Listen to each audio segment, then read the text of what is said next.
உங்களுக்கு தெரியுமா, வேதாகமத்தில் சில உண்மைகள் இருக்கிறது.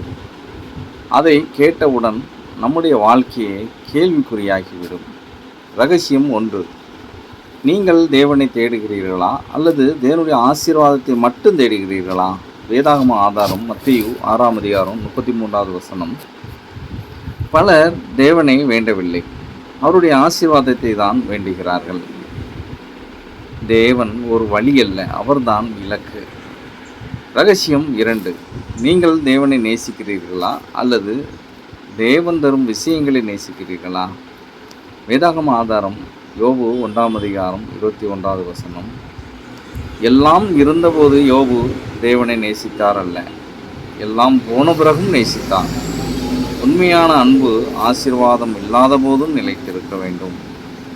ரகசியம் 3. நீங்கள் தேவனுக்காக வாழ்கிறீர்களா அல்லது உங்கள் வாழ்க்கையில் தேவனை சேர்த்து கொள்கிறீர்களா? கலாத்தியர் 2ஆம் அதிகாரம் 2வது வசனம். கிறிஸ்தவ வாழ்க்கை என்பது தேவனை லைஃப்பில் ஆட் பண்ணுவது மட்டுமல்ல, நம்முடைய வாழ்க்கையை அவருக்காக ஒப்படைப்பது. நான் வாழ்கிறேன் அல்ல, கிறிஸ்து என்னுள் வாழ்கிறார் என்பது. வேதாகமம் நம்மை ஆறுதல் சொல்ல மட்டும் எழுதப்படவில்லை, அது நம்மை மாற்றுவதற்காக எழுதப்பட்டது.